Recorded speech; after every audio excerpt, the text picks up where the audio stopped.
LeBron James, Austin Reeves, Luka Dončić. The new look Lakers look scary. The Luka trade sent the entire NBA world into a frenzy. Anthony Davis was a phenomenal two-way player, but now he has been replaced by someone who is not only a top 3 player in the NBA right now, but has the potential to be the face of the NBA in the coming years. The trade didn't just make the Lakers better in the long term, it also increased their chances of winning a title right now. Before the trade, JJ Redick had been doing a great job of having the team really punch above their weight. There was a night and day difference between JJ's Lakers and Darvin Ham's. Under JJ, the Lakers had a new offensive approach which really focused on movement, screening, and multiple actions to create high quality scoring chances. It was a way of helping LeBron stay healthy by putting less pressure on him to create everything and having everyone play selfless basketball. It was a huge change from Ham's stationary offensive sets. The player movement in the offense was essential to keep defenses guessing. In each possession there was a lot of screens and cuts,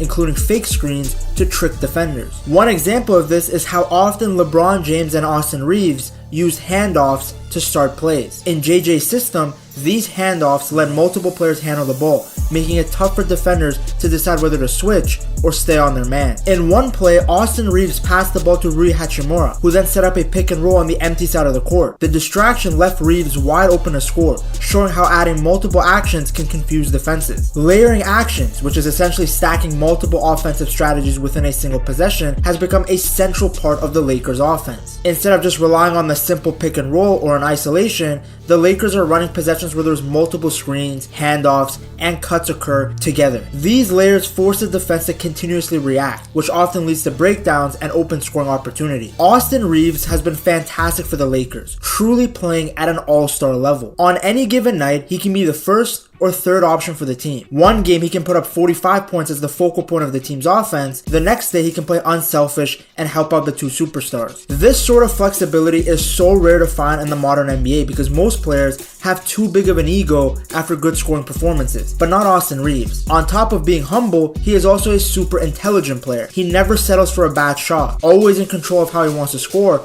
and his playmaking has improved drastically. His decision making is always on point. He never dribbles too much, knows when it's the best opportunity to play make, and when he needs to take over. Add in the fact that he isn't afraid of big moments, and you have all the ingredients for the perfect third star on a team. Reeves is not only shining now, but he's a great fit for Luka for the future. We have seen that Luka is at his best when he has a secondary playmaker right next to him that can score off of the advantages that he creates. Look at his performances when Brunson was on his side, when Kyrie got to Dallas. Reeves is a similar profile, a shifty guard who knows when to take advantage of situations. He's one of the best value players right now in terms of salary. If you continue to watch him, you will see what I mean. He really is that good. Speaking of Luka, he is the main reason that this Lakers team has a chance to compete now. When he was traded, everyone knew that the Lakers got their superstar for the next 10 years. But I think a lot of people overlook the fact that the Lakers got way better right now. Due to Nico Harrison's comments about Luka's weight and his lack of defending, I think people forget that Luka just last year dragged the Mavs to the NBA Finals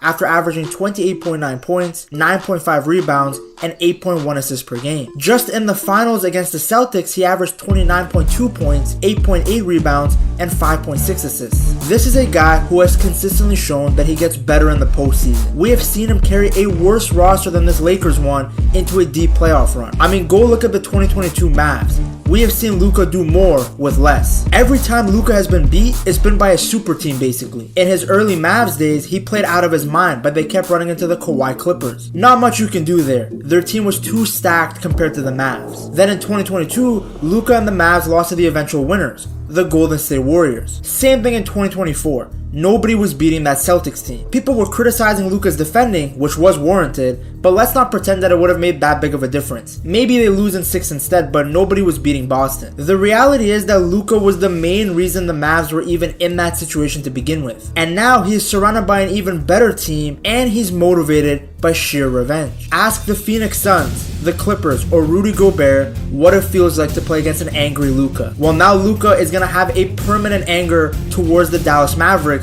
and specifically Nico Harrison. Kyrie Irving was a great second star to Luka, but LeBron at the age of 40 is still a better co-star. Now the Lakers have two incredible passers, two players with fantastic IQ, two players that can create something out of nothing. As a result, the Lakers are going to be a headache for every team in the playoffs, because now you have to deal with two players that can carve out any defense you send at them. Before, teams would blitz and double Luka, but you can't do that now because there's LeBron and Austin Reeves on the court. The Lakers defense has gotten worse because, well, Anthony Davis was a defensive player of the year caliber player, but I still think the Lakers are fine overall. The pace of play becomes much slower in the postseason, and that's where Luka and LeBron shine. Plus, during the playoffs, you're not playing every single night, so there's more time to rest. If you were worried about the Lakers getting a center, well, they got their guy. They signed Alex Len as a free agent. The 7-foot, 250-pound big provides the Lakers with some much-needed size and physicality after the Mark Williams trade fell through. Len joins Jackson Hayes as the only two centers on the Lakers' 15-man roster. Recently, the Lakers had used more lineups where there wasn't a center, rotating guys like Jared Vanderbilt, Dorian Finney-Smith, LeBron James, and Rui Hachimura at the center behind Hayes. Now that's probably going to continue moving forward, with Len only appearing against the league's biggest bruisers or if Hayes is in foul trouble or injured. But remember, trust Luka, because he can make any of these 7-footers look like the best in the world. Luka's presence on the court alone has a super positive impact for the Lakers because teams have no choice but to try and guard him and LeBron straight up. Anyone that thought the two of them can't work together because they're both ball dominant don't know basketball. These are two of the smartest players in the world. I'm sure they can figure out how to get the best out of each other. If LeBron and Luka can get on the same page early, the Lakers will be a terrifying prospect to every defense in the NBA, especially when you look at how big the starting five is for the Lakers. There are going to be times when the smallest player on the court will be like 6'8". Imagine Dončić, Hachimura, LeBron, Dorian Finney-Smith all on the court together. For a team like OKC, that's going to be a headache because there will be so many mismatches. No NBA team has ever had two big playmakers leading the offense until now. Luka and LeBron give JJ Redick exciting new ways to create a powerful and creative offense. JJ is actually going to be a huge factor for this team. Despite being in his first year, he has shown that he is very qualified to be an NBA coach. His understanding of the X's and O's of the game is very impressive, which really shouldn't come as a surprise